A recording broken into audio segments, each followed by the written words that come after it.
وتعز من تشاء وتذل من تشاء بيده الخير وهو على كل شيء قدير والصلاة والسلام على سيد الأنبياء والمرسلين سيد الأبرار ونخبة الأخيار زين الرسالة والنبوة ينبوع الحكمة والفتوى نبي الأنبياء وسفي الأسفياء الذي بنوره استوات الأنوار واستنتارت الشموس والأقمار وبظهوره تجلت الأسرار الذي في السماء اسمه أحمد وفي الأرض بالقاسم محمد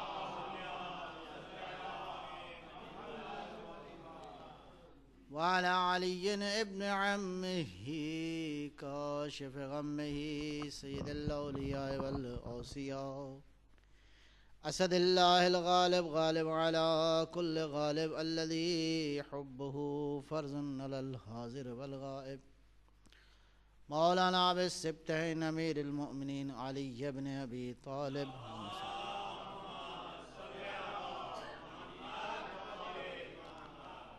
وعلى أهل بيته الطيبين الطاهرين المعصومين حجج الله على العباد الداعين إلى الخلق في جميع الآثار والأقطار ذوي المآثر والآثار خير القرون الذين يبين للناس مناهج الحلال والحرام أهل البيت المطهرين من الرس والآثام ورحمة الله وبركاته أما بعد فقد قال الحكيم بسم الله الرحمن الرحيم ألف لام ميم ذلك الكتاب لا ريب فيه هدى للمتقين صلوات بر محمد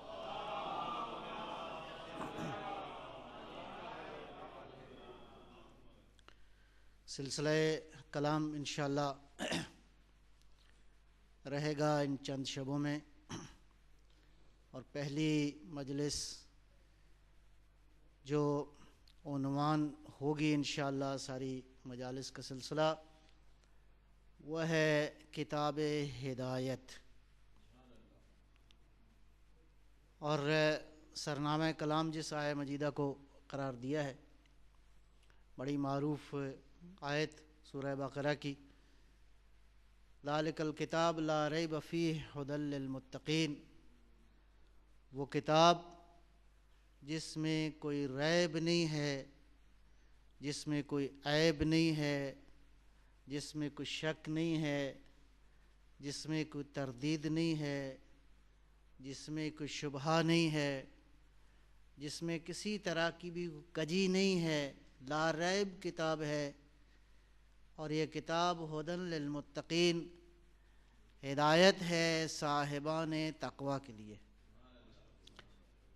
تو وہ کتاب جو صاحبان تقوی کے لیے ہدایت ہے وہ اللہ نے ان کی ہدایت کے لیے نازل فرمائی اس آیہ مجیدہ کا لفظ قابل غور ہے لفظ کے اندر معانی بہت زیادہ موجود ہیں بہرحال ذالک خود ایک قابل غور لفظ ہے الکتاب اس کتاب کے لیے جو لفظ ذالکہ کا استعمال فرمایا ہے رب جلیل نے ذالکہ کا اشارہ عربی زبان میں دور کے لیے ہے وہ ذالکہ وہ ھذا یہ قرآن کریم کے بارے میں دونوں طرح کی تعبیرات آئی ہیں ذالک الکتاب وہ کتاب یا ارشاد فرمایا ان ھذا القرآن یہدی للتی ہی اقوم یہ قرآن ہے جو انسان کو صراط مستقیم کی طرف ہدایت کرتا ہے بس وہ کتاب بھی ہے اور یہ کتاب بھی ہے صلوات بر محمد وآل محمد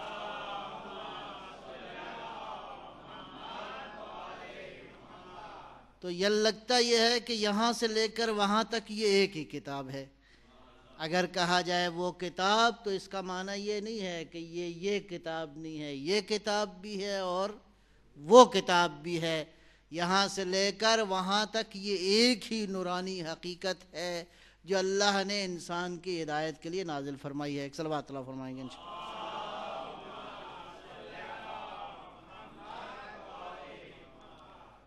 ذالک الکتاب، وہ کتاب، یا بہرحال اس کا ترجمہ معمولاً جو کتابوں میں لکھا گیا ہے ترجمے کی کتب میں، یہ کتاب، کہ یہ کتاب کیا ہے؟ یہ کتاب جس میں کوئی شبہ نہیں ہے، وہ دین، وہ اسلام، وہ مذہب، وہ اسکول آف تھاٹ جس کی تربیت کا آغاز، جس کی ہدایت کا آغاز، جس کا سرنامہ کلام کتاب سے ہو رہا ہو، آپ اس کی عظمت کا اندازہ لگا سکتے ہیں۔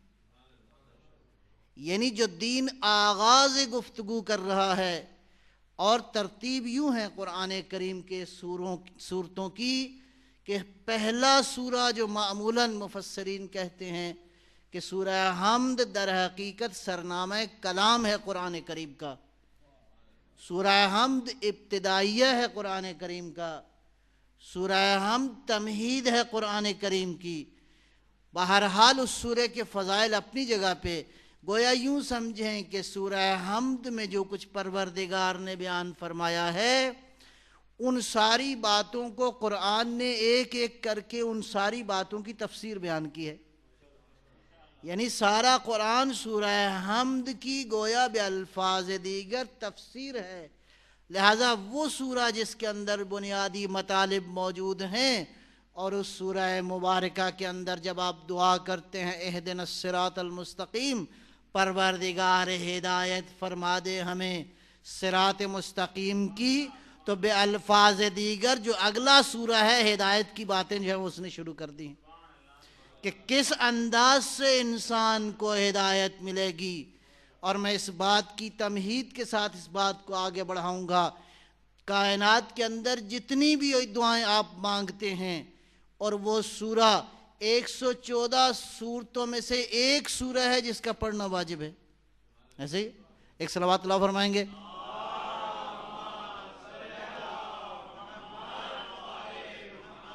تھوڑا سا یہ جو غنودگی سی آ رہی ہے محفل میں، اس کی ذرا دور کرنے کے لیے صلوات بر محمد و آل محمد۔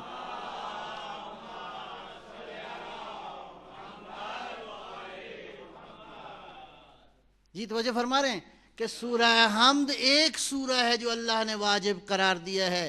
سورہ کوثر پڑھنا واجب نہیں ہے، سورہ توحید پڑھنا واجب نہیں ہے، سورہ انا انزلنا پڑھنا واجب نہیں ہے، سورہ یاسین پڑھنا واجب نہیں ہے، سورہ مزمل پڑھنا واجب نہیں ہے۔ ایک سورہ ہے جو پڑھنا واجب ہے۔ اس کا مطلب یہ ہے کہ اس سورہ کے سارے مضامین پروردگار کی نظر میں سارے قرآن سے اہم ہیں۔ آپ صبح کی نماز پڑھیں، آپ کوئی نماز پڑھیں، آپ نوافل پڑھیں، کوئی عبادت کریں، کوئی بھی عبادت سورہ حمد کے بغیر عبادت نہیں ہے۔ جب کوئی عبادت سورہ حمد کے بغیر عبادت نہیں ہے، تو اس کا معنی یہ ہوا کہ اس سورہ مبارکہ کے مضامین قابل توجہ رہیں۔ اس سورہ مبارکہ کے مضامین پروردگار کی نظر میں اتنے اہم ہیں کہ وہ اللہ جس نے انسان کو خلق بندگی کے لیے کیا ہے، وَمَا خَلَقْتُ الْجِنَّ وَالْإِنسَ إِلَّا لِيَعْبُدُونَ، تمہیں پیدا کس لیے کیا ہے؟ عبادت کے لیے، اور عبادت بغیر سورہ حمد کے ممکن نہیں ہے۔ صلوات بر محمد و آل محمد۔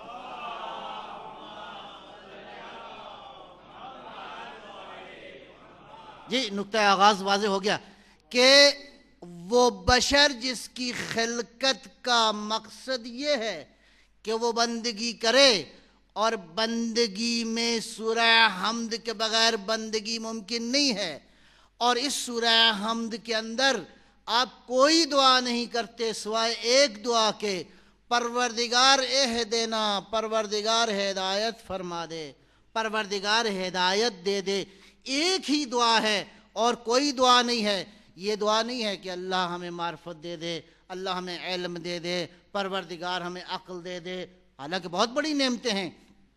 علم بہت بڑی نعمت ہے، عقل بہت بڑی نعمت ہے، زندگی بہت بڑی نعمت ہے، یہ ساری نعمتیں اپنی جگہ پر ہیں، لیکن جو اللہ کی نظر میں سب سے بڑی نعمت ہے، جو سب سے بڑی عبادت ہے، جو سب سے بڑی زندگی کی دعا ہے، وہ دعا یہی ہے کہ سب مل کے کہو اہدنا الصراط المستقیم۔ صلوات بر محمد و آل محمد۔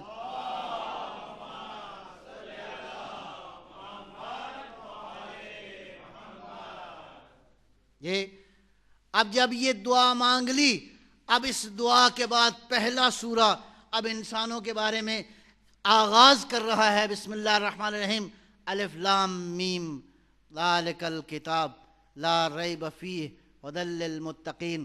دیکھو وہ جو دعا تم نے مانگی تھی اس دعا کا آغاز ہو رہا ہے۔ پروردگار پریکٹیکلی تمہیں بتا رہا ہے کہ اس ہدایت کے حاصل کرنے کے اصول کیا ہیں۔ اس ہدایت کے لیے اپنی زندگی میں تم اگر اپنی زندگی کو بنانا چاہتے ہو ہدایت کے تابع، تو دیکھو ذالک الکتاب، وہ کتاب جس کے اندر کوئی شک نہیں ہے، کوئی شبہ نہیں ہے، وہ ہے ہدایت۔ آیا سب کے لیے ہدایت ہے؟ آیا سب کو یہ ہدایت دے رہی ہے یہ کتاب؟ یہ ہدایت دینے والی کتاب جو آئی تو کس کے لیے ہے؟ آئی تو ہے سب انسانوں کے لیے، آئی تو ہے مکہ والوں کے لیے بھی، آئی تو ہے مدینہ والوں کے لیے بھی، آئی ہے عرب کے لیے بھی، عجم کے لیے بھی، پہلے زمانے والوں کے لیے بھی، بعد والے زمانوں کے لیے بھی، کافۃ للناس، تمام تر بشریت کے لیے آئی ہے۔ لیکن استفادہ کون کریں گے؟ استفادہ کریں گے للمتقین، فائدہ ہوگا صاحبان تقوی کو، ہر ایک کو فائدہ نہیں ہوگا، اس لیے کہ دعا بھی صاحبان تقوی نے کی ہے، کسی اور نے نہیں کی۔ صلوات بر محمد و آل محمد۔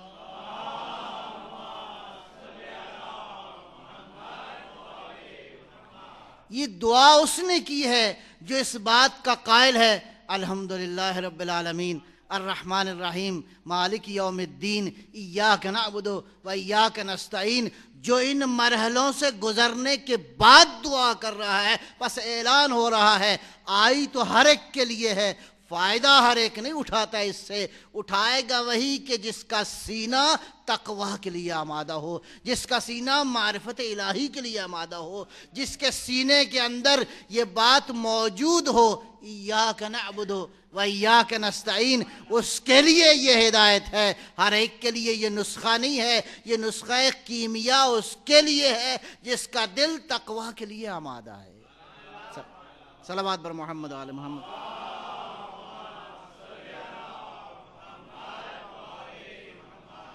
قرآن کریم کے مختلف اوصاف خود قرآن میں بیان ہوئے ہیں۔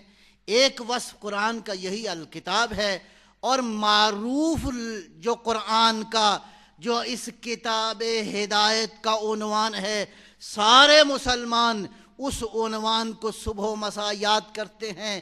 ہر لحظہ جب زندگی کتاب ہدایت کی بات آتی ہے تو ہم کیا لفظ کہتے ہیں؟ قرآن کریم۔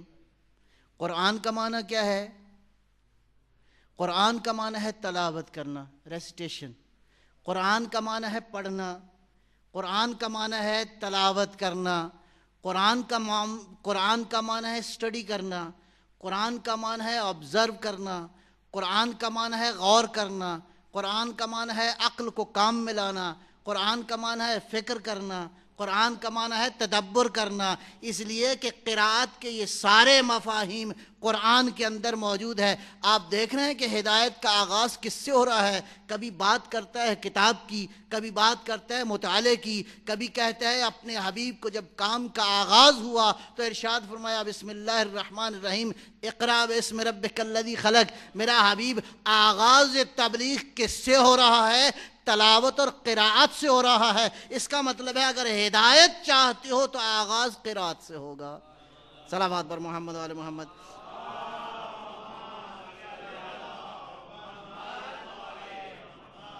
جی آغاز کہاں سے ہوگا؟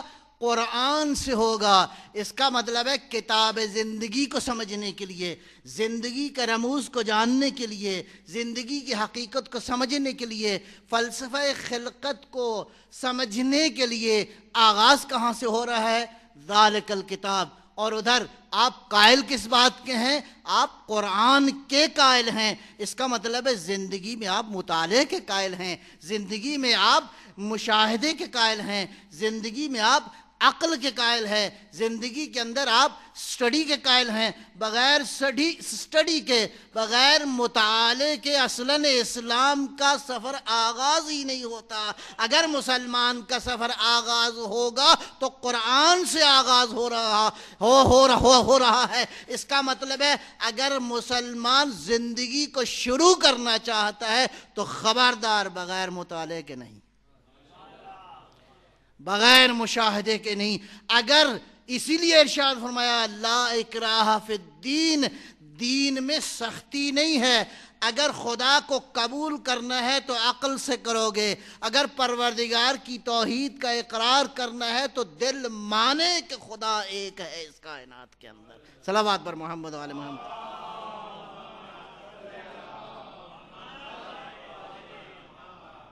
یہ ذالک الکتاب، کتاب سے آغاز ہو رہا ہے، اور ایک وصف کتاب ہے اور دوسرا وصف اس ہدایت کا۔ یہ ہدایت کے مختلف زاویے ہیں۔ ایک وصف اس ہدایت کا یہ ہے کہ یہ ہدایت ساری کی ساری الکتاب میں موجود ہے۔ دوسرا وصف اس ہدایت کا یہ ہے کہ یہ قرآن کریم ہے۔ تیسرا وصف اس ہدایت کا یہ ہے، اس ہدایت کی ایک کوالٹی یہ ہے کہ لا ریب فیہ۔ میں اس کا ترجمہ بس یوں ہی کروں کہ ذالک الکتاب، یہ کتاب لا ریب فیہ کا معنی یہ ہوا یہ کتاب معصوم کتاب ہے۔ یہ کتاب معصوم کتاب ہے، عیبوں سے پاک ہے، شکوک سے پاک ہے، شک و تردید سے پاک ہے۔ گویا اس کتاب کے جتنا قریب ہوتے جاؤ گے شک سے پاک ہوتے جاؤ گے، تردید سے پاک ہوتے جاؤ گے، جہالت سے پاک ہوتے جاؤ گے، گویا تمہارا رشتہ عصمت سے قائم ہو جائے گا۔ صلوات بر محمد و آل محمد۔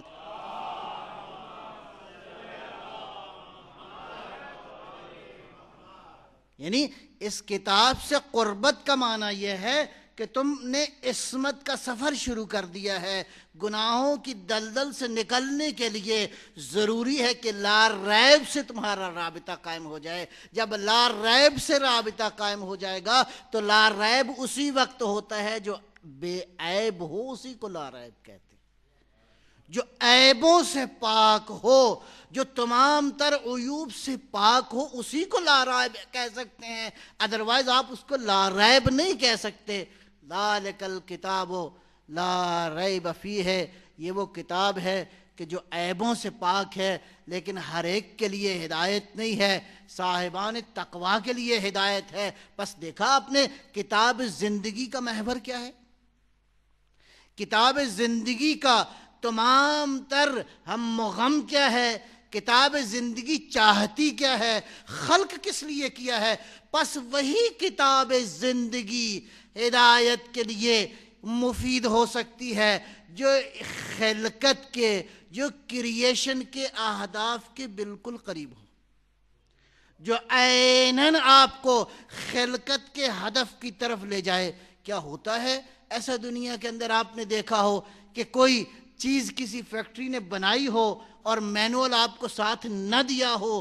اگر مینول دیا ہوگا تو وہ بالکل اس ہدف کے ساتھ ساتھ ٹیلی کرتا ہوگا۔ اگر مینول میں اور کریشن میں فرق آ جائے تو اس کا مطلب ہے یہ مینول کریشن کے ہدف کو لے نہیں جا سکتا۔ بس کریشن کو دیکھنا ہوگا، اس کے ساتھ ساتھ مینول کو دیکھنا ہوگا۔ کریشن کیا ہے؟ بسم اللہ الرحمن الرحیم۔ اللہ نے خلق کس لیے فرمایا ہے؟ مختلف زاویوں سے اس کریشن کو بیان کیا ہے۔ بسم اللہ الرحمن الرحیم۔ ان الانسان، اس انسان کو، خلق الانسان فی احسن تقویم، یہ انسان بہت خوبصورت بنایا ہے۔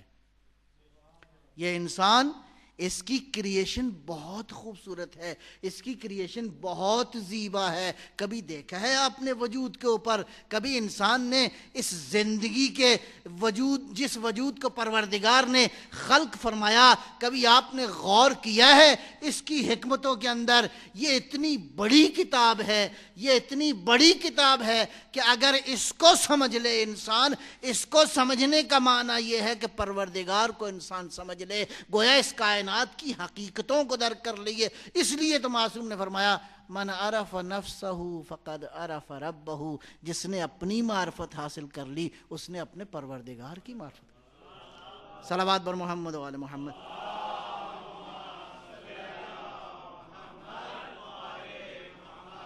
جو معرفت اللہ کی معرفت کا سبب بن رہی ہو، وہ عرفان جو پروردگار کے عرفان کا سبب بن رہا ہو، اس عرفان کی عظمت کا کیا کہا جائے کہ اگر انسان اپنے آپ کو پہچان لے تو گویا انسان نے ساری کائنات میں ساری کائنات کی کتاب کا مطالعہ کر لیا۔ اب آپ دیکھیے اس بشر، اتنا قیمتی ہے یہ بشر، اس کی ہدایت کے لیے پروردگار نے کیا کیا بساط بنائی ہے۔ آپ کے آنے سے پہلے جو اس وجود کو مینٹین کرنے کے لیے جس چیز کی ضرورت تھی وہ خالق نے پہلے سے میسر کر دی۔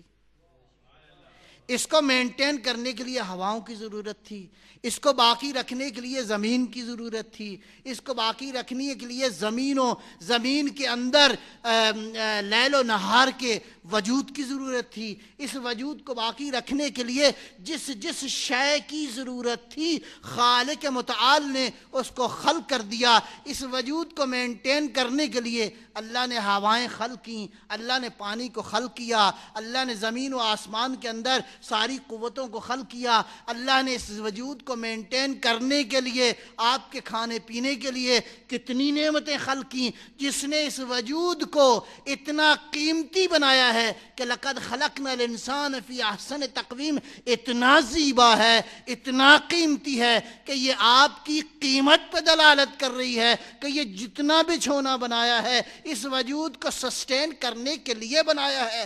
اس وجود کے اس قیمت کی دلالت کے بعد اس وجود سے زیادہ قیمتی کون ہے؟ وہ خود بشر ہے جس کو اس وجود میں رکھا گیا ہے۔ اس کے صلوات بر محمد و آل محمد۔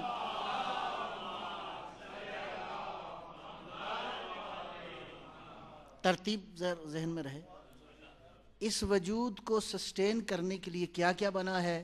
زمین بنی، آسمان بنا، سورج بنا، چاند بنا، شام بنی، رات بنی، صبح بنی، ظہر بنی، دوپہر بنی، اور اس کے علاوہ زمین کے اندر اگنے والی نعمات بنی، سمندر میں موجود ساری مخلوقات بنی۔ اس وجود کو سسٹین کرنے کے لیے اب جو اصل ہے وہ یہ وجود نہیں ہے، وہ وجود ہے جس وجود کے اندر رکھا گیا ہے۔ اگرچہ یہ وہ وجود بہت قیمتی ہے، آپ کی خلقت سے پہلے پروردگار نے یہ ساری نعمتوں کا بچھونا بچھایا ہے، یہ ساری بساط جو ہے پروردگار نے پہن فرمائی ہے تاکہ یہ وجود باقی رہے۔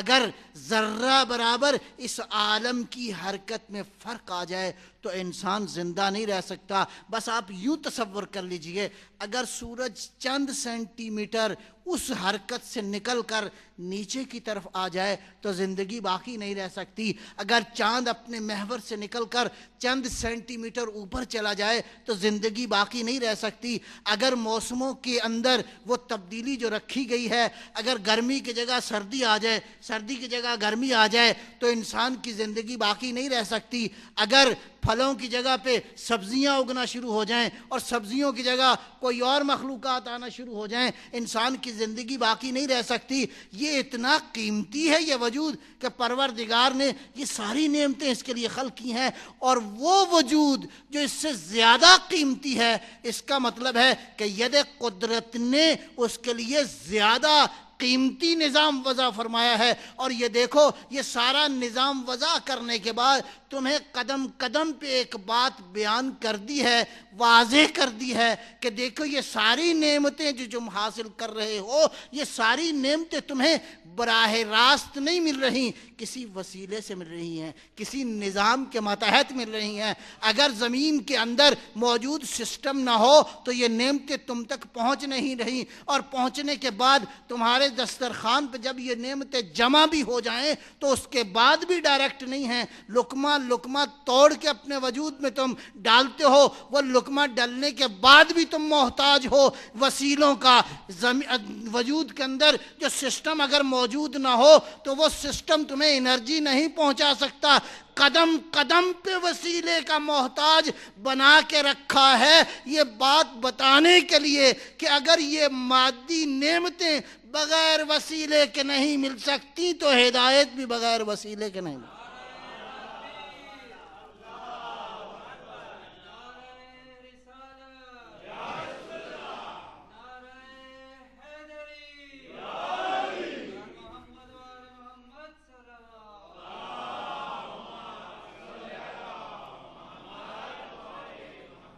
اتنا فقیر ہے انسان کہ قدم قدم پہ وسیلے کا محتاج ہے. دیکھتا ہے تو وسیلے سے, سنتا ہے تو وسیلے سے, بولتا ہے تو وسیلے سے, سوچتا ہے تو وسیلے سے, بیٹھتا ہے تو وسیلے پہ, سفر کرتا ہے تو وسیلے سے, حضر میں رہتا ہے تو وسیلے سے. ابھی بھی بات سمجھ میں نہیں آئی کہ بغیر وسیلے کے تمہارا وجود قائم رہ ہی نہیں سکتا. جب بغیر وسیلے کے نہیں, اس لیے کہ ڈائریکٹ تمہارا وجود برداشت نہیں کر سکتا. وہ ڈائریکٹ دینے کا قائل تو ہے لیکن کوئی ظرف تو ہو کہ اس کو ڈائریکٹ دے سکے. انڈائریکٹ اس لیے دے رہا ہے کہ تمہارا خلقت, تمہارا وجود اس بات کی دلالت ہے کہ تم ڈائریکٹ نہیں لے سکتے. پس ڈائریکٹ ہدایت اسی کو ملے گی جو ڈائریکٹ خطاب کا متحمل ہو سکے. اس لیے ڈائریکٹ تمہیں خطاب نہیں کیا. بسم اللہ الرحمن الرحیم, قل هو اللہ احد. میرا حبیب تم بتا دو کہ اللہ صمد ہے. صلوات بر محمد و آل محمد.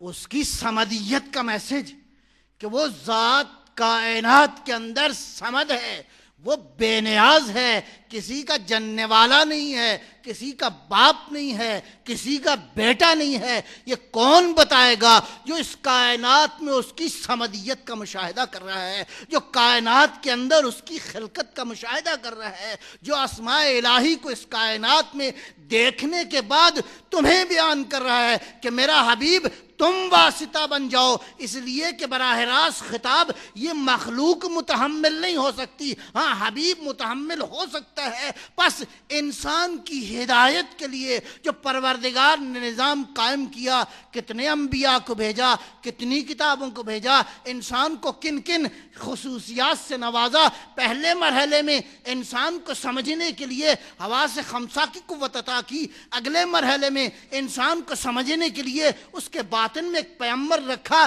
جس کا نام عقل ہے. اس کے بعد انسان کو سمجھانے کے لیے اللہ نے کتابیں بھیجی, اور کتابوں کے ساتھ ساتھ 1,24,000 انبیاء کو بھی بھیجا.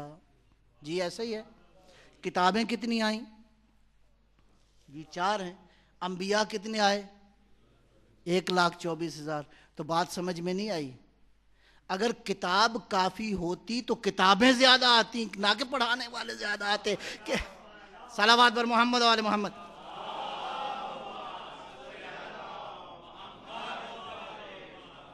ہاں کتابیں کافی نہیں ہیں جب تک کہ کتاب بین, جب تک کہ وہ استاد موجود نہ ہو جو کتاب کی گتھیاں, اس کے ورق ورق کو کھول کھول کے تمہیں بیان نہ کرے.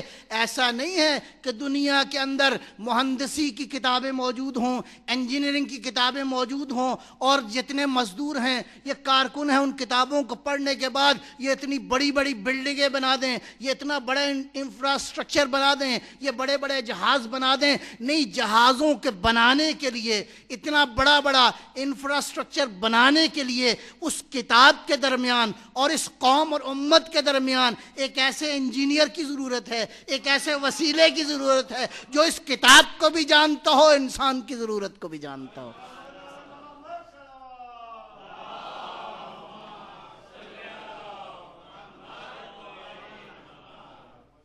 اگر کتاب کافی ہوتی تو دنیا کی ساری یونیورسٹیوں کو تعطیل کر دینا چاہیے، ساری یونیورسٹیوں کو بند کر دینا چاہیے۔ نہیں، کتاب کافی نہیں ہے۔ پس ذالک الکتاب، وہ کتاب جو کتاب ہدایت ہے، اس کتاب کو تمہارے لیے بھیج دیا ہے، اور بھیجا اس لیے ہے تاکہ تمہیں ہدایت کرے یہ کتاب، تاکہ تمہیں زندگی کی اس منزل کی طرف لے جائے۔ پس دیکھیے، میں نے عرض کیا ہدایت کے مختلف مراحل ہیں۔ پہلا مرحلہ انسان کو حواس خمسہ دیا گیا، بہت ساری چیزیں انسان حواس خمسہ سے درک کرتا ہے، دیکھنے کی قوت سے، چکھنے کی قوت سے، چھونے کی قوت سے۔ یہ جتنی قوتیں ہیں، ان قوتوں سے انسان کے وجود میں معلومات جمع ہوتی ہیں۔ یہ ہے پہلا مرحلہ، کافی مرحلہ نہیں ہے۔ بہت ساری باتیں ایسی ہیں جو حواس درک نہیں کر سکتے۔ اگلے مرحلے میں داخل ہو جاؤ، اور وہ مرحلہ عقل کا مرحلہ ہے، اور عقل تمہیں بتائے گی اگلے مرحلے میں کہ کچھ چیزیں ایسی ہیں جو حواس کے سرکل میں نہیں آتی، حواس اس کو درک نہیں کر سکتے۔ ہاں، بہت ساری گتھیاں ایسی ہیں جو فقط عقل سمجھا سکتی ہے، جو فقط عقل بیان کر سکتی ہے، اور عقل کا ٹریک کیا ہے؟ عقل کے مقابل ہے جہالت۔ دیکھو، جو عقل کے ٹریک پہ رہے گا وہ حقیقتوں کو درک کرتا رہے گا، اور جہاں عقل اور جہالت کی آپس میں جنگ ہو جائے اور جہالت جیت جائے، وہاں گویا آپ اپنے غرض خلقت سے، اپنے ہدف سے دور ہوتے جائیں گے۔ اب عقل کی تعریف سنو۔ عقل کی خوبی یہ ہے، عقل کی حقیقت یہ ہے۔ اب اس کی بات میں یہ خوبی بیان کرنے سے پہلے ایک بات بڑی عاقلانہ ہے، بڑی سمجھنے والی ہے۔ اگر کسی کے پاس کوئی قیمتی چیز آ جائے تو وہ قیمتی چیز فائدہ اس وقت دے گی کہ جب قیمتی چیز کو استعمال کرنے والے کو استعمال کرنے کا طریقہ، توجہ بر صلوات بر محمد علیہ۔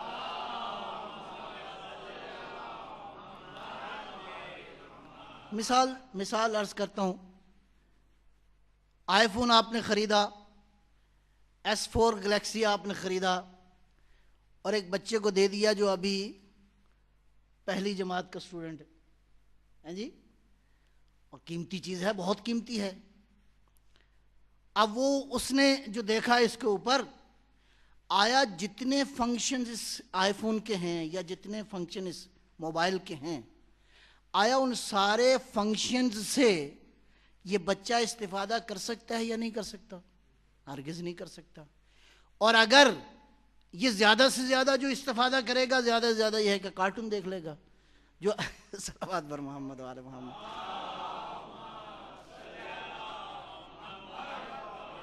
دیکھیں، مثال بڑی قیمتی ہے۔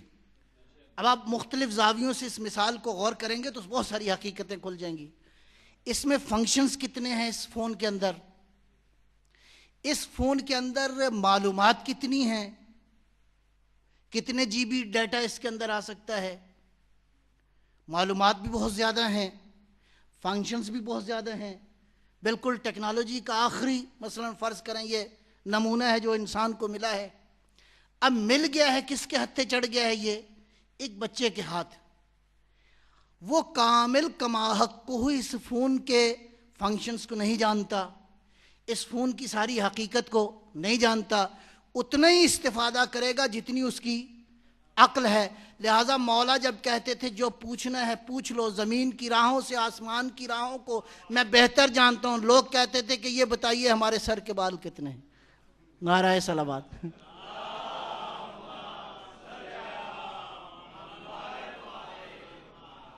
کتنا استفادہ کرنا چاہتے ہیں؟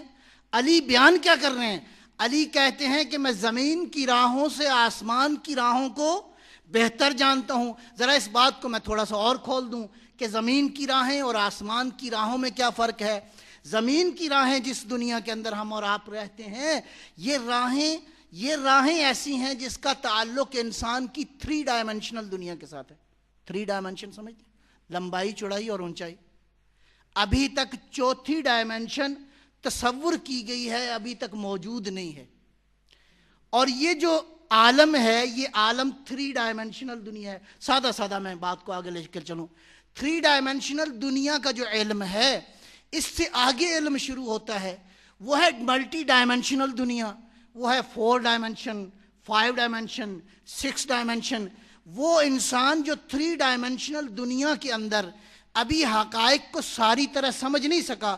ابھی بہت ساری حقیقتیں ہیں جو وجود کے اندر موجود ہیں، بہت ساری حقیقتیں ہیں جو زمین کے اندر موجود ہیں، بہت ساری حقیقتیں ہیں جو فضاؤں کے اندر موجود ہیں، بہت ساری حقیقتیں ایسی ہیں جو سمندروں کی تہہ میں موجود ہیں. ابھی تک 3 ڈائمنشنل دنیا کو نہیں سمجھ سکتا. اور اس سے جو آگے پیچیدہ دنیا ہے وہ 3 ڈائمنشن سے بالاتر ہے.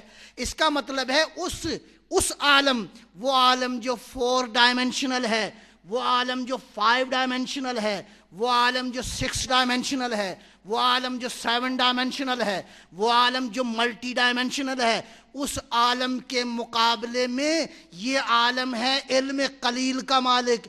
یہ علم ہے قلیل علم، یہ علم ہے تھوڑا علم.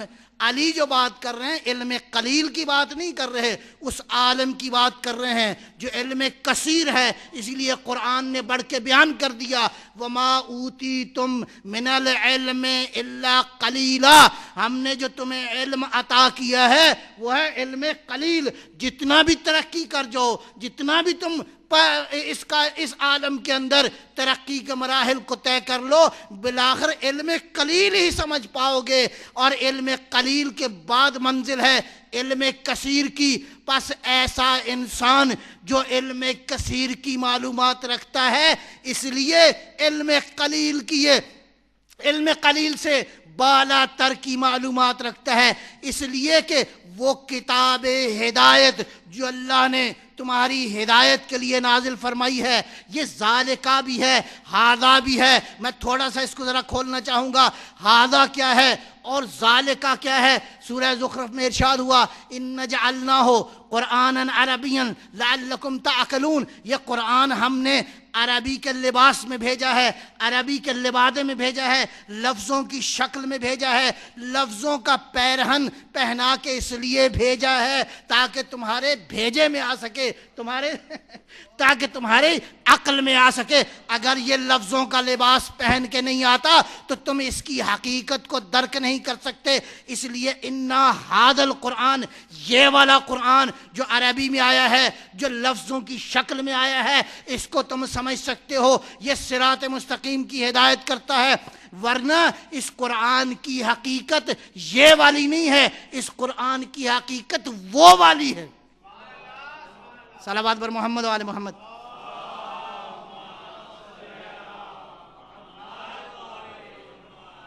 یہ حقیقت لفظوں والی حقیقت ہے، یہ حقیقت الفاظ کے پیرہن میں آئی ہے، یہ لفظوں کا لباس پہن کے آئی ہے. اس کی حقیقت کو جاننا چاہتے ہو؟ انہو فی ام الکتاب، اس کی حقیقت ام الکتاب کے اندر موجود ہے. اور ام الکتاب کہاں پہ ہے؟ جہاں لفظوں کا تصور نہیں، جہاں مادہ کا تصور نہیں، جہاں کائنات کا تصور نہیں، جہاں روشنیوں کا تصور نہیں، جہاں عالم مادہ کی علائشوں کا تصور نہیں. وہ عالم جو عالم مادہ سے ماورا ہے، جو وہ مقام کون سا ہے؟ لدینا، وہ ہمارے قرب میں. اللہ کے قرب کا تصور کیا ایسے کرو گے جیسے دنیا میں کسی کے قرب کا تصور کرتے ہو؟ اللہ کے قرب کا معنی زمان سے ماورا ہے، اللہ کے قرب کا معنی مکان سے بالاتر ہے، اللہ کے قرب کا معنی مادہ سے ماورا ہے، فزیکل عالم نہیں ہے، میٹا فزیکل عالم ہے. انہو، اس قرآن کی حقیقت کو جاننا چاہتے ہو تو فی ام الکتاب، یہ ام الکتاب کہاں پہ ہے؟ لدینا، یہ ہمارے نزدیک ہے. اب لدینا کو بیان کرتا ہے کہ یہ لدینا کون سا مقام ہے؟ لدینا لعلی حکیم. یہ مقام لدن کیا ہے؟ مقام قرب پروردگار کیا ہے؟ لدینا لعلی، یہ مقام لدن علی مقام ہے، بلند مقام ہے. تم کیا تصور کر سکتے ہو کہ بلندی کیا ہوتی ہے؟ زیادہ سے زیادہ آسمانوں کو دیکھ کے تم بلند کہو گے؟ نہیں، وہ ان بلندیوں کا بھی خالق ہے، مقام علی ہے، مقام وہ جس کو علی خود کہہ رہا ہو وہ مقام کیا مقام ہوگا؟ لدینا لعلی، وہ مقام علی ہے، وہ مقام علو ہے، وہ مقام سربلند ہے، وہ مقام عظمتوں کا ہے، حکیم، اور وہ مقام حکمتوں والا ہے۔ وہاں سے حکمتیں منشعب ہوتی ہیں، وہاں سے حکمتیں نکلتی ہیں۔ پس یہ جہاں سے آیا ہے یہ بلندیوں سے آیا ہے، یہ عظمتوں سے آیا ہے، یہ حکمتوں کے باب سے آیا ہے، یہ حکمتوں کے سرچشمے سے آیا ہے، اور اس کے قرب کو مادہ سے تصور نہیں کرو گے، مادہ سے ماورا کا تصور کرو گے۔ پس یہ والا قرآن کہاں موجود ہے؟ مقام قرب پر موجود ہے، مقام عظمت پر موجود ہے، مقام حکمت پر موجود ہے۔ وہ مقام جو حکمتوں والا مقام ہے، اس مقام کو لفظوں سے نہیں پہچانا جا سکتا، اس مقام کو لفظوں سے نہیں پہچانا جا سکتا۔ پس یہ قرآن بھی، البتہ یہ بات طے ہے، ان ھذا القرآن، یہ قرآن بھی حقیقت ہے، وہ قرآن بھی حقیقت ہے۔ اب ممبر سلونی پہ بیٹھنے والا خالی اس عالم کی بات نہیں کر رہا، کہہ یہ رہا ہے کہ پوچھ لو مجھ سے میں کیا جانتا ہوں، انی اعلم من طرق الارض طرق السماء، انی اعلم ما تحت العرش وما تحت السماء وما تحت الثری۔ علی جانتا ہے زمین کی حقیقتوں کو بھی، ان ھذا القرآن، اس قرآن کی حقیقت کو بھی جانتا ہے، اس قرآن کی حقیقت کو بھی جانتا ہے۔ اس قرآن کی حقیقت کو جاننے کا معنی یہ ہے کہ قرآن جہاں جہاں علم ہے، قرآن اگر پہلے آسمان پہ اس کا علم موجود تو علی جانتے ہیں، دوسرے آسمان پہ موجود تو علی جانتے ہیں۔ علی کا دعویٰ یہ ہے کہ میں قرآن کو عرش سے لے کر فرش تک جانتا ہوں۔ اس کا مطلب یہ ہے کہ علی کا علم یہ والا علم نہیں ہے، علی کا علم لدن والا علم ہے۔ جس کا علم لدن والا علم ہو وہ سرچشمہ بن جاتا ہے اس کائنات میں، عظمتوں کا سرچشمہ ہے، مقام قرب کا سرچشمہ ہے۔ اللہ کے قرب کو سمجھنا ہے تو علی کا قرب اللہ کے قرب کا ذریعہ۔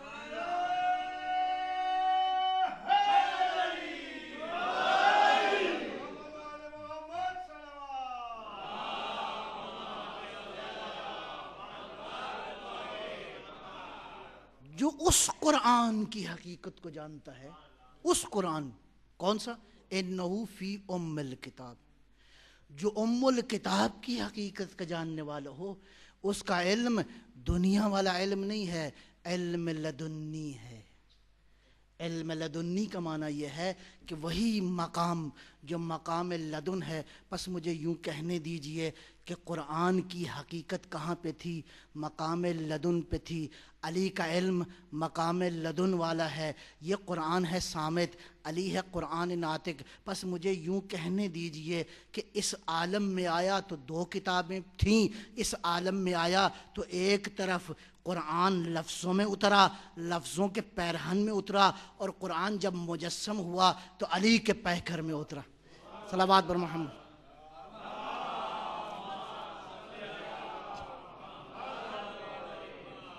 ایک کتاب تدوین کا مظہر بنا، ایک کتاب تکوین کا مظہر بنا، خلقت کا مظہر بنا۔ اور جب ان کی حقیقتوں کو جاننا چاہو گے تو علی کیوں یہ دعویٰ کر رہے ہیں؟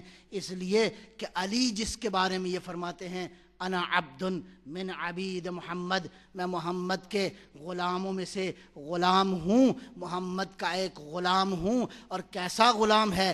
البتہ یہ مقام عبودیت بیان کیا ہے کہ پیغمبر کی ذات کا پروٹوکول کیا ہے۔ علی مقام عبودیت کو بیان کر رہے ہیں، علی اپنے مقام کو سمجھنے کی طرف اشارہ نہیں کر رہے، مقام عبودیت کو بیان کر رہے ہیں۔ ورنہ حقیقت میں وہ کتاب جو سینہ اطہر پیغمبر اکرم صلوات اللہ وسلام علیہ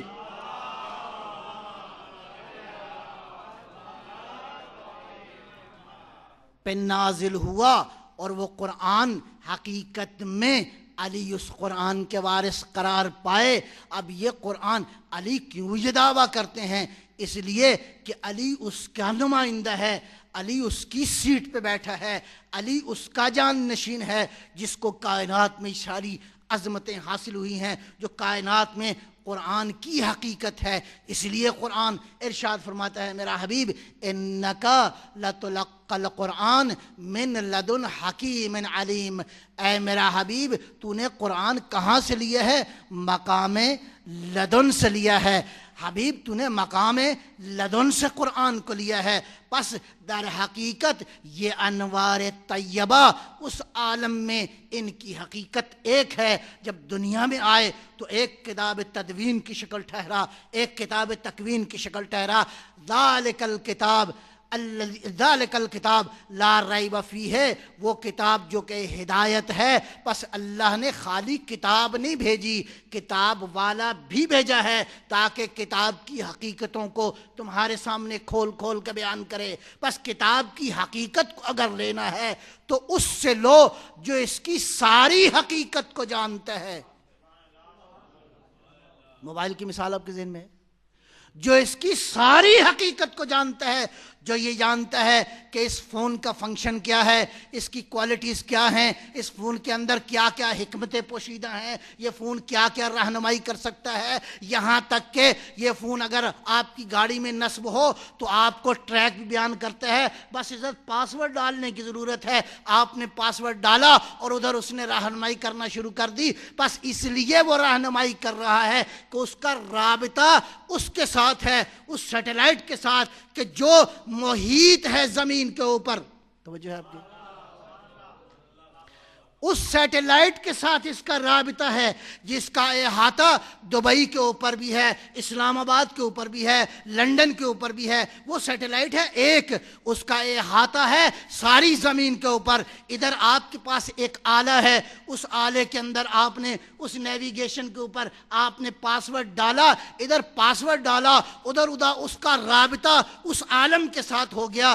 اب راستہ یہ والا، یہ جو آپ کے پاس آلہ ہے، یہ اس آلے کے اندر آپ چاہیں تو لندن کی سڑکیں بھی معلوم کر سکتے ہیں، آپ چاہیں تو دبئی کی سڑکیں بھی معلوم کر سکتے ہیں، آپ چاہیں تو دنیا کے جس خطے کی بھی سڑکوں کو معلوم کرنا چاہیں تو اس کے ذریعے آپ معلوم کر سکتے ہیں۔ بس شرط یہ ہے کہ پاسورڈ درست ہو۔ ادھر آپ نے پاسورڈ ڈالا، ادھر اس آلے کے توسط سے، اس کے وسیلے سے رابطہ کس کے ساتھ ہو گیا؟ وہ عالم جو آپ کے ساتھ ڈائریکٹ مربوط نہیں ہے، آپ سیٹلائٹ کے ساتھ مربوط ہو گئے اس آلے کے ذریعے، اس فون کے ذریعے جس کے اندر وہ ساری چیزیں فیڈ ہیں، اس کے ذریعے آپ اس عالم سے مربوط ہو گئے جو عالم ابھی آنکھوں سے دیکھا نہیں جا سکتا۔ پس جو علی بیان کر رہے ہیں کہ میں زمین کی راہوں سے آسمان کی راہوں کو بہتر جانتا ہوں، پس اگر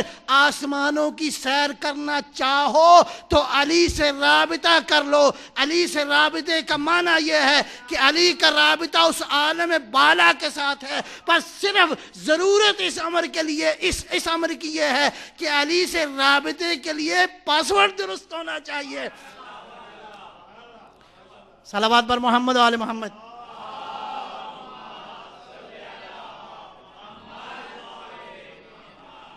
اگر پاسورڈ درست نہ ہوا تو یہی نیویگیشن آپ کو بھول بھلائیوں میں ڈال دے گا، آپ کو راستے سے ہٹا دے گا۔ اب قرآن کا ایک صفت اور بھی ہے، قرآن کی ایک صفت اور بھی بیان کیا ہے، یضل بہ کثیرا ویہدی بہ کثیرا۔ اللہ یہ کہتا ہے میں قرآن کے ذریعے بہت ساروں کو گمراہ کر دیتا ہوں، بہت ساروں کو ہدایت کر دیتا ہوں۔ ذریعہ کیا ہے؟ قرآن۔ قرآن کے ذریعے بہت سارے گمراہ ہو جاتے ہیں، بہت سارے ہدایت پا جاتے ہیں۔ گمراہ کون ہو جاتے ہیں؟ جن کا پاسورڈ درست نہیں ہے۔ ہدایت وہ پا جاتے ہیں جن کا پاسورڈ درست ہے۔ بات ہے قرآن کی۔ قرآن کے دامن میں جانا چاہتے ہو تو پاسورڈ درست مانو۔ اگر پاسورڈ درست ہوگا تو تمہیں بالکل صراط مستقیم پہ منزل تک لے جاؤ گے۔ علی کا پاسورڈ قرآن ہے، قرآن کا پاسورڈ علی ابن ابی طالب ہے۔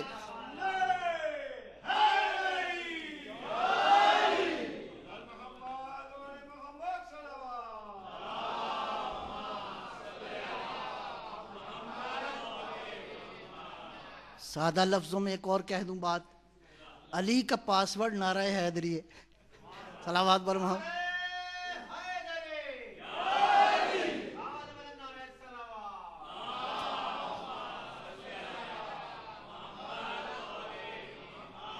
یہ بات میں نے ایسی نہیں کہی. ایک نعرہ اور سنائے تاکہ میں ایک بات یہ پھر دوبارہ آپ کو سمجھاؤں. علی کی بارگاہ میں جانے کا پاسورڈ کیا ہے؟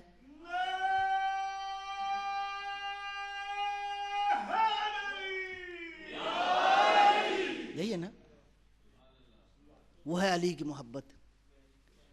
اب علی کی محبت اگر درست ہوئی ہے تو پاسورڈ درست ہوا تو آپ کو وہاں تک لے جائے گا جہاں تک آپ جانا چاہتے ہیں. جہاں بھی آپ جہاں بھی جانا چاہیں، آپ لندن جانا چاہیں لے جائے گا. یہ آپ ٹورنٹو جانا چاہیں آپ کو لے جائے گا. آپ چاند پہ جانا چاہیں آپ کو لے جائے گا.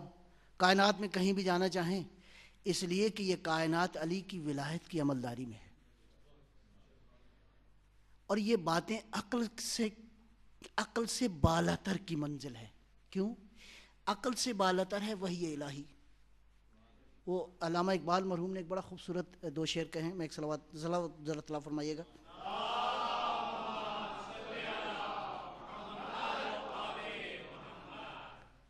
تیرے سینے میں دم ہے دل نہیں ہے. تیرے سینے میں دم ہے دل نہیں ہے.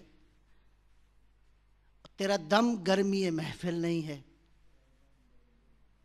یہ اور آگے فرماتے ہیں بڑی خوبصورت بات، گزر جا عقل سے آگے کہ یہ نور، گزر جا عقل سے آگے کہ یہ نور چراغ راہ منزل نہیں ہے.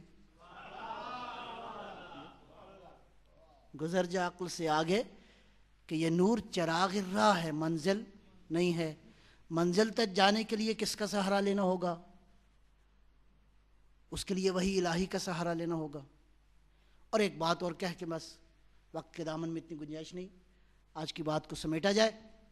وہ کیا ہے کہ دیکھو، عقل رہنمائی کرتی ہے. البتہ امیر المومنین علی ابن ابی طالب علیہ السلام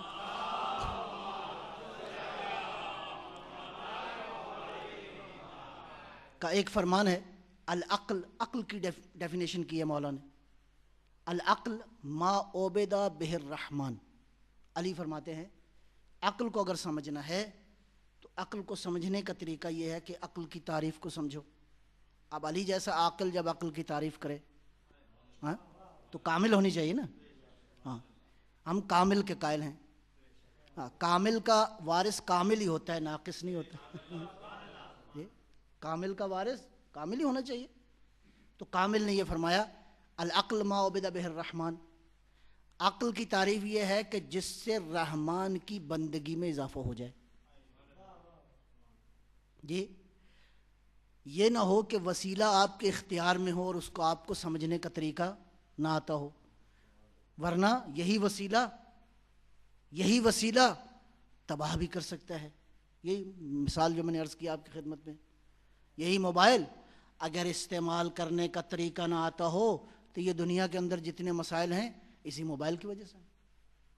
آج بچہ پیدا ہوتا ہے تو اس کو خوشی خوشی جو سب سے پہلا تحفہ دیا جاتا ہے یہی موبائل ہے، خصوصاً یورپ میں. یہ اور اس کے ذریعے کوئی پیچھے ریموٹ کنٹرول نہیں ہے. بچہ جہاں مرضی جائے، جو مرضی کلک کرے، جہاں مرضی چلا جائے، جس مرضی عالم میں چلا جائے. بس یہ وسیلہ اگر اس وسیلے کو درست استعمال کا طریقہ نہ آتا ہو تو یہ ممکن ہے عبیدہ بہ الرحمن کی بجائے کیا بن جائے؟ عبیدہ بہ الشیطان. عقل یہ تھی کہ جو آپ کو رحمان کی بندگی کی طرف لے جائے. پس اگر عقل رحمان کی بندگی کی طرف نہ لے جائے تو یہ عقل نہیں ہے، یہ دھوکہ ہے، یہ فریب کاری ہے، یہ ڈنڈی مارنا ہے، یہ وسیلے سے صحیح استفادہ نہ کرنا ہے. اس وسیلے سے اب عقل وہ ہے کہ جس کے نتیجے میں بندگی پروردگار میں اضافہ ہو جائے. اور وہ واقعہ آپ کو معروف ہے کہ میں صرف اشارتاً گزروں گا. علی میدان جنگ میں ہیں جی، اور ایسا میدان جنگ اور ایسا دشمن ہے مقابلے میں کہ ہر ایک کو یقین ہے کہ آج علی مارے گئے، عمر ابن عبد ود، ہر ایک کو یقین تھا کہ یہ نوجوان جو ہے آج بہرحال مشکل ہے کہ یہ نوجوان اتنے بڑے جری کے مقابلے میں، اتنے بڑے شاہکار کے مقابلے میں جو ہے وہ یہ نوجوان بہرحال آج مشکل ہے۔ عام تصور یہی تھا، اور انہوں نے کہا بھی تھا پیغمبر اکرم کو، یا رسول اللہ یہ تو وہ ہے جو پتہ نہیں کئی ہزار کے مقابلے میں لڑتا ہے، یہ تو بلکہ یہ ہے کہ اونٹ کا بچہ ہاتھ سے اٹھا کے اس کے ساتھ دفاع کرنے کی طاقت رکھتا ہے۔ جب بہادری کے اتنے قصے موجود ہوں، بہرحال مختصر یہ کہ اب یہ سارے تصورات ذہنوں میں موجود تھے، یہ سارا بیک گراؤنڈ ذہن میں موجود تھا۔ اب اس کے مقابلے میں حیدر کرار گئے اور ایسے دشمن کو علی نے زیر کر دیا۔ کیسے دشمن کو؟ بیک گراؤنڈ ذہن میں ہے، ایسی بیک گراؤنڈ کے ساتھ اب علی آ گئے دشمن کے سینے پہ۔ اب علی نے کس کو پچھاڑا ہے؟ معمولی نہیں ہے، علی نے دنیا میں اس آدمی کو پچھاڑا جو کہ مظہر تھا شجاعت کا، جو کہ لوگوں کے ذہن میں اس کے مقابلے میں کوئی ٹھہر ہی نہیں سکتا۔ اب علی دشمن کے سینے پہ ہیں، معمولی دشمن نہیں، بہت بڑا دشمن ہے۔ اب اتنے دشمن کے سینے کے اوپر موجود ہیں۔ اب دشمن نے ایک حرکت کی۔ دشمن نے کیا کیا؟ تاریخ کا واقعہ موجود ہے کہ دشمن نے لعاب دہن پھینکا امیر المومنین کے حضرت کی طرف۔ جب لعاب دہن پھینکا تو اب یہاں پہ معاملہ وہ تعریف ذرا ذہن میں رہے۔ اب معاملہ یہاں پہ کیا؟ علی دشمن کے سینے پہ ہیں، گویا علی کے قبضے میں اس وقت وہ دشمن ہے جو ہزاروں کے مقابلے میں ٹھہرتا ہے۔ اگر وہ آپ کی تلوار کے نیچے موجود ہو اور آپ کے ساتھ حرکت یہ ہو جائے، کیا آپ اس دشمن کو چھوڑیں گے؟ عام انسان ہوتا تو یہ فیصلہ کرتا کہ اس نے جو توہین کی ہے، ابھی میں اپنی تلوار سے اس کی گردن کو اس کے بدن سے جدا کر دوں۔ ادھر علی کے چہرے پہ یہ بدتمیزی کی، یہ گستاخی کی۔ اب علی نے کیلکولیٹ کیا کہ اگر میں اس دشمن کا اگر سر تن سے جدا کر دوں تو دنیا والے کیا کہیں گے کہ علی کو آیا تھا غصے کے عالم میں اس دشمن کو علی نے زیر کر دیا، علی نے گردن کو توڑ دیا، علی نے میسج دیا۔ علی وہ نہیں ہے جو غصے کے ساتھ مغلوب ہو جائے، علی اس کا بندہ ہے، غصے کا بندہ نہیں ہے۔ اب اگر عقل کا فیصلہ کیا علی ابن ابی طالب نے، دنیا والوں عقل علی یہ کہتی ہے کہ اتنا بڑا دشمن بھی ہو اگر مقابلے پہ، اور عقل اور جہالت کا اگر مقابلہ ہو جائے تو جہالت کو توڑ دو، جہالت کو چھوڑ دو، اس لیے کہ بندگی معبود نہیں رہے گی، بندگی شیطان ہو جائے گی۔ علی بندہ ہے اس معبود کا، پروردگار تیرے لیے زیر کیا تھا، تیرے لیے اس دشمن کو چھوڑ رہا۔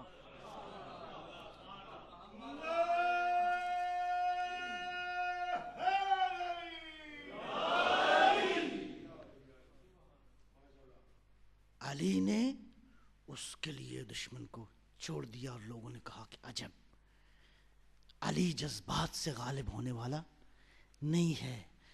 جذبات نہیں، وہ عقل جو انسان کو معبود کی طرف لے جائے۔ لہذا عرض یہ کیا، ذالک الکتاب لا ریب فیہ، یہ کتاب اپنی ساری خصوصیات کے ساتھ، جو بھی خصوصیات ہیں، یہ کتاب معصوم ہے، یہ کتاب قرآن ہے، باقی بھی انشاءاللہ گفتگو ہوگی آپ کی خدمت میں کہ کتاب ساری خصوصیات کے ساتھ۔ ایک خصوصیت یہ ہے کہ یہاں سے لے کر وہاں تک یہ نور ہے، وہاں تک یہ ہدایت کا ذریعہ ہے۔ اس کتاب کے ذریعے وہی فرد ہدایت کر سکتا ہے جو اس کتاب کی ساری حقیقت کو جانتا ہو، جو اس کتاب کی ساری حقیقتوں کو اپنے سینے میں محفوظ کیے ہوئے ہو۔ لہٰذا دیکھو کہ قرآن کے ساتھ، اس قرآن صامت کے ساتھ قرآن ناطق کی بھی ضرورت ہے، ورنہ تم گمراہ ہو جاؤ گے، اس لیے کہ ہدایت کا کامل پیکج یہی ہے۔ ہدایت کا کامل پیکج یہ ہے کہ کتاب کے ساتھ ساتھ وہ جو ہم نے صاحب کتاب بھیجا ہے اس کی اطاعت کرو گے، اس کا مطالعہ کرو گے، اس کی اطاعت کرو گے۔ اگر اس کا مطالعہ کرتے رہو اور اس کی اطاعت کرتے رہو تو منزل تک پہنچ جاؤ گے۔ اور جانا کہاں تک ہے؟